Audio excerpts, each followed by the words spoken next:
First of all, it's a great pleasure and privilege to be here, and I want to start by thanking our Uruguayan colleagues for the wonderful organisation that they've put into this event. As an anthropologist from a UK university whose research is based in South America, in the Bolivian Andes, I thought it might be good to try and use this talk to think about the rationale for holding the workshop and to think about what can be gained by bringing together a group of researchers from South American and UK universities to brainstorm about rights-related issues in South America. I think yesterday Tim sort of explored the logic of bringing together Uruguay and Brazil, and I suppose my contribution here is why the UK as well, apart from the fact that the funding comes from the British Council.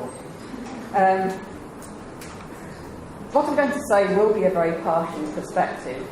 It will be heavily filtered through my experience of working in the Andes and encounters with anthropologists from the Andean region. It's also filtered through my teaching at Aberdeen and postgraduate supervision. My teaching in Aberdeen has involved quite a lot of research methods courses over the last few years at both undergraduate and postgraduate levels, and what I've been teaching there has sort of crept into the talk in various ways as well. My aim really is to try to continue conversations that we started yesterday about ways of working and methodologies, etc. So I thought I'd start with talking a bit about anthropology in South America. As I was in the airport, I was flicking through Facebook as usual, and something came up which I thought was a really unfair paper about South American anthropology, postulating that it had been kidnapped by the universities and somehow wasn't out there and relevant to contemporary issues. You know, I thought that was just incredibly unfair. For me, anthropology in South America is a very healthy, innovative and confident discipline. There are lots of different traditions in different countries. Places like Brazil, there are anthropologists working on contemporary issues in Brazil, but also all over the world. Mexico's, strictly speaking, North America, but still Latin America also has an incredibly strong tradition. Where I do my research in Bolivia, postgraduate study is still accessible probably only to the few, but there are very strong undergraduate programs, like at the UNSA in La Paz. The undergraduate degree there has a different structure to the UK, but perhaps because postgraduate study is so difficult to come by, I think the undergraduate dissertation is a far more sort of weighty piece of work than that we get our students to produce in the UK. And over the years have come across great people, great anthropology graduates working in all sorts of different sectors, and with incredibly strong educational backgrounds and great backgrounds in research.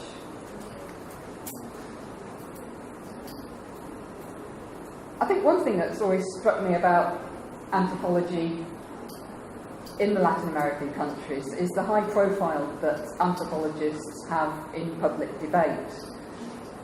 Anthropologists are public intellectuals, get co-opted into government at times in places like Bolivia, possibly because a lot of the issues that anthropologists in those countries address are questions of governance, and those anthropologists are concerned to act as advocates for disadvantaged populations. Thinking of the Andes, although it's going back a bit in time now, I think an excellent example of an anthropologist who was also a public intellectual was the late Carlos Iván de Gregori,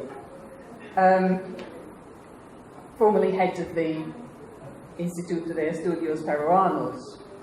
And he sort of really came to the fore as an anthropologist in the 1980s, at the time of the Sendero Luminoso insurgency in Peru, which Peruvians on the coast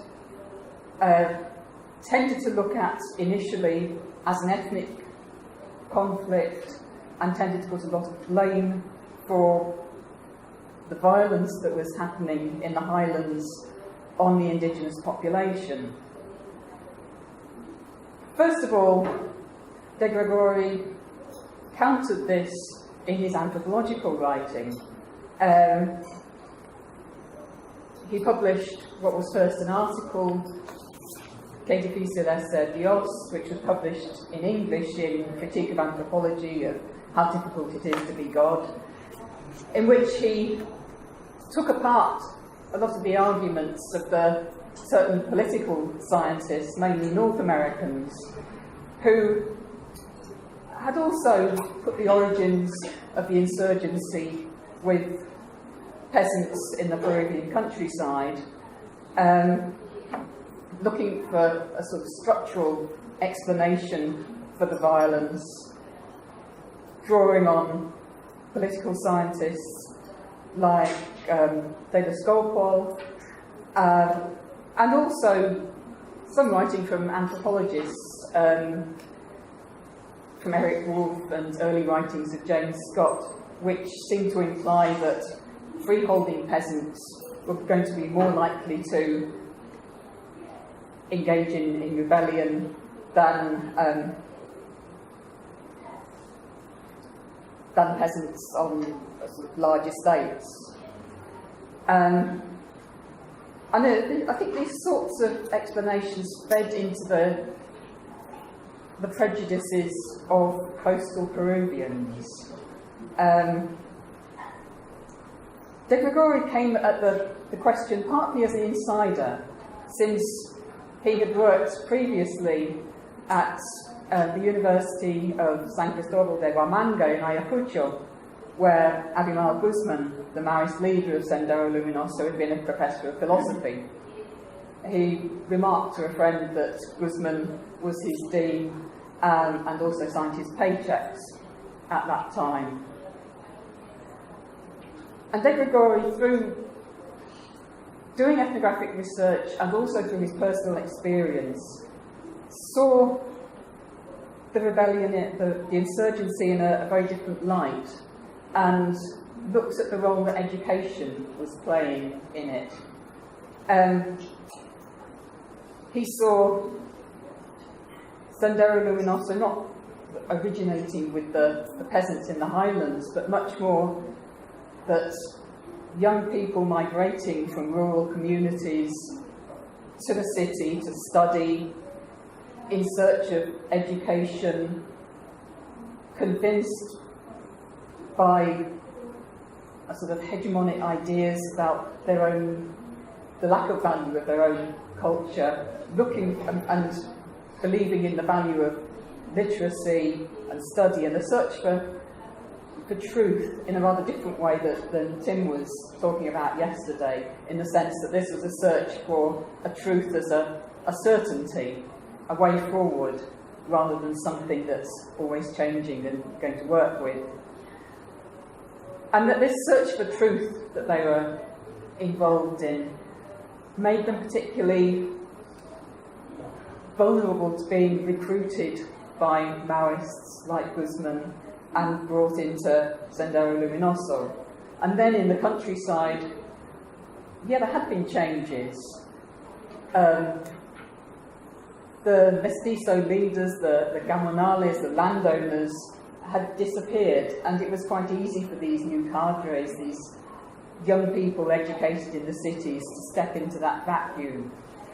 So by doing an anthropological analysis, de Gregori was able to try and change the way that people thought about the insurgency. Then, following Sendero's defeat, he joined the Truth Commission in Peru and ended up being the lead author of the Commission's final report, and was concerned in that report to place the deaths of almost 70,000 rural indigenous Peruvians in the context of the country's history of racism and inequality.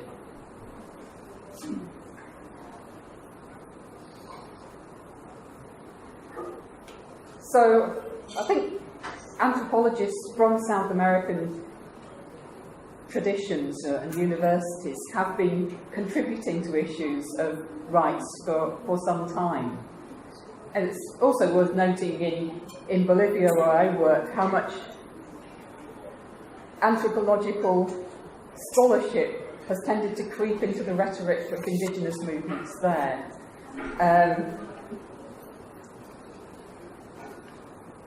And that's been obvious over the last few years, since the 2000s, particularly indigenous movements drawing on writing perhaps from the 1970s and 80s of anthropologists about things like gender complementarity and how this is how gender works in indigenous highland communities. Turning to the UK, probably going to make even more sweeping generalisations here, but anthropologists tend to have a rather lower profile. I think UK anthropology is comparatively poor at getting anthropologists into the public arena. However, having said that, a lot of anthropologists do work in the field of rights, many behind the scenes contributing to think tanks, NGOs, parliamentary committees, human rights organisations, and so on. But where I wanted to start thinking about anthropology in the UK and thinking about convergences with and complementarities with anthropologies in South America is thinking about anthropology in the UK has a history that's entwined with the UK's, with Britain's colonial past. It's obvious that a lot of anthropology in the UK developed in the places that were parts of the former British Empire. In a way, this has given the UK anthropology some advantages, this broad range of ethnographic regions, a comparative perspective, and more latterly, we've had a lot of critiques about anthropology, UK anthropology being complicit with colonial regimes.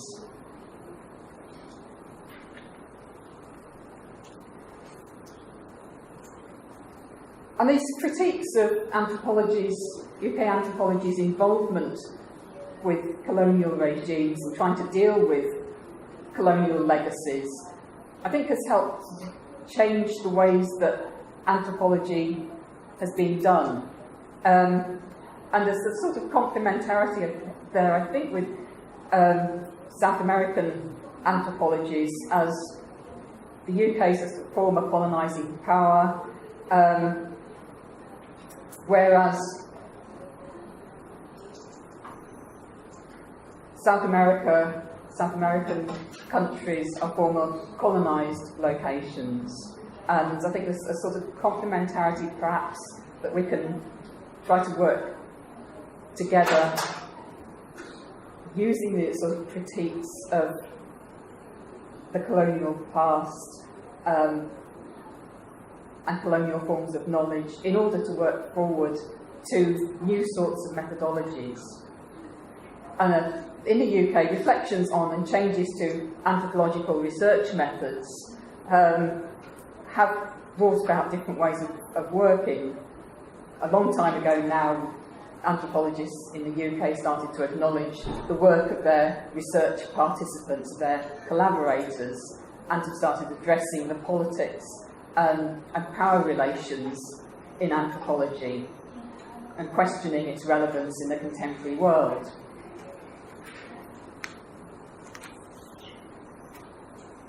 South America, you sort of similarly, in the South American countries, anthropology is dealing with legacies of Spanish and Portuguese colonialism, but from the perspective of being former colonies and all that that implies.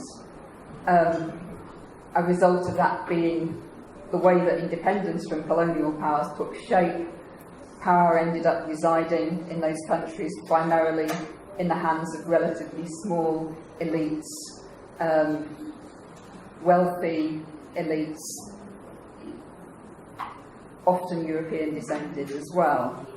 And the result being an internal colonialism that persisted long after independence. And it's not just indigenous people that were disadvantaged. Poor urban populations, culturally and biologically hybrid populations, black minorities, and those privileged enough to have access to education and get to do anthropology mainly were from the sort of elite sectors.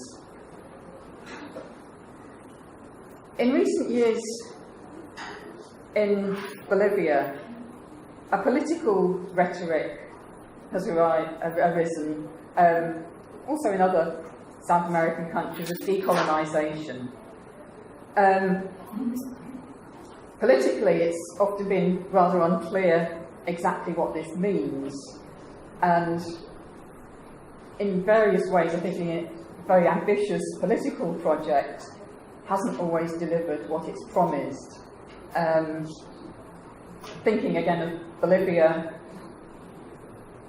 the Constituent Assembly and rewriting the Constitution a few years ago, initially there were a lot of hopes that perhaps some indigenous ways of doing democracy could be seriously written into the state constitution, but that never really happened.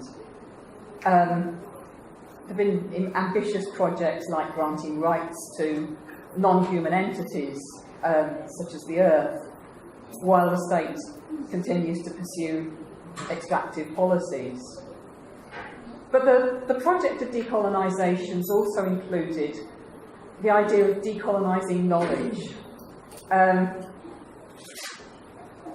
maybe partly that's to do with decentering elites and maybe getting different people to do anthropology. But also it's got to do a lot to do with taking non-hegemonic forms of knowledge seriously. What anthropology perhaps wanted to do all along. But maybe we could think about creating a decolonised anthropology, an anthropology that can be rigorous, philosophical, open, accessible and engaged with the sorts of knowledge, with the people who contribute to its making.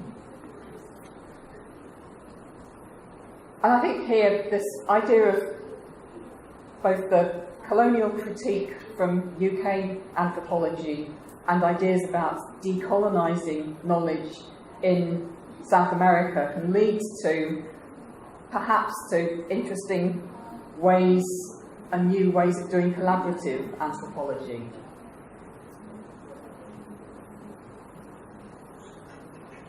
Right, anthropology has always involved collaborations, but moves towards a collaborative anthropology have come from a variety of different places and different disciplines. Anthropology's self-critique in the 1980s. There's been a sort of cross-fertilisation with development, with participatory methods. Things like participatory rural appraisal, which sometimes I've always been a bit sceptical about the way that I see it done, in that people from NGOs tend to sort of impose an agenda still, although allowing discussion and inviting contributions. But I think that was a sort of step in the direction towards a collaborative research. The social action research tradition as well. More collaborative than participatory.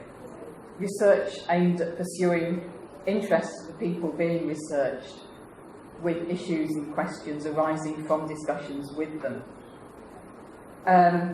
Also taking inspiration from feminist research as well, privileging the view of non-hegemonic positions, the positions of the dominated, and being seriously reflexive about the position and involvement of the researcher.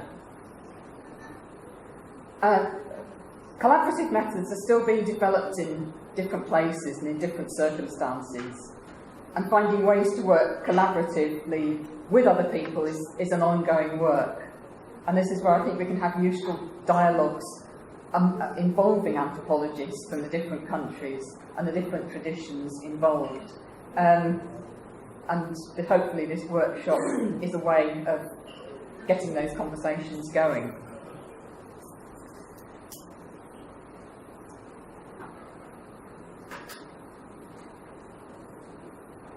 But if we're going to have a collaborative and decolonised anthropology, then we've got to devise ways of involving the subjects of research in all stages of the research, from the formulation of our research questions, through research design, to writing, and what gets done with the research in the end.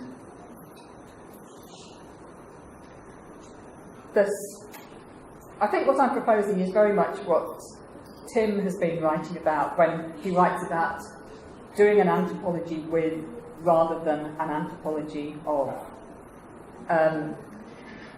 Tim has written about anthropology being an inquiry into the conditions and possibilities of human life in the world, and an inquisitive mode of being with people and the environment, and commitment to experience and being in the world, and something that's grounded in a participatory and collaboratory dialogue. An example of a work in anthropology that has perhaps done something very similar to this is Arturo Escobar's Territories of Difference, which began as a project to explore Afro-Colombian responses to modernisation and development, working with social movements among black communities in Colombia, ended up with the book.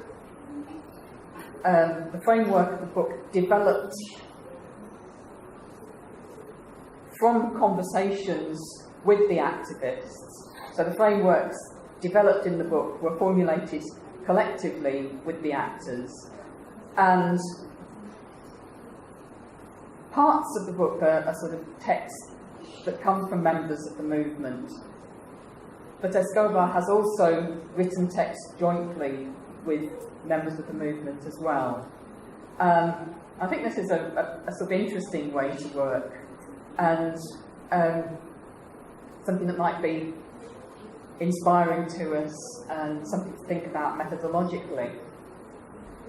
I wanted to finish, though, with a question, and it was almost a question I wanted to ask Tim at the end of his talk yesterday, but which I thought I'd save for now. I think my sort of view of anthropology is that one of its strengths is its plurality of ways of working, that it's possible to do anthropology in a lot of different ways. And I want to go back, and this is where part of my teaching in research methods comes in. When I start my methods class with third year undergraduate students, I start with an imaginary dialogue between Tim Ingold and Penny Harvey. This was sort of inspired. Tim doesn't know about this. It was inspired because at one of our postgraduate events, one of our star events, Tim was giving a talk based on his paper, Anthropology is Not Ethnography, and Penny was one of the expert anthropologists present at the event, and she was getting a little bit annoyed. Why she was getting annoyed can really be seen if you read a paper by her that's called The Materiality of State Effects, which is an ethnography of a road in Peru. It's a very nice paper, and the reason I use it with my students is that it contains a very eloquent statement in support of ethnography as a way of approaching an elusive object, the state. She doesn't go to government officials, state offices, but she's looking ethnographically at how the state appears to people on its periphery. She's asking things like how the state manages to appear as something big and encompassing that manages to regulate certain aspects of people's lives. And she proposes that ethnography, getting a real detail of people's empirical experiences, is the way to find out about this. And in a way, this might be what you might think of as being a sort of, what Tim termed a sort of retrospective way of doing anthropology, analysing something that's there at one particular point. But I think Harvey would argue that in order to move forward, and in order to do something positive for people's rights, then we need to understand and analyse what's there in the first place, in order that we can speak truth to power, for lack of another way of putting it. So I wanted to finish with that and say that, yes, I think it's great that we're working on all these collaborative methodologies, and we need to go that way to make anthropology relevant and to contribute to rights-related issues. But I wanted to leave it with this question of whether something that might be more conventionally termed ethnography is also needed as a way forward. My answer with the students is usually that Tim and Penny Harvey are actually not very far apart, but are using different vocabulary or using words in different ways.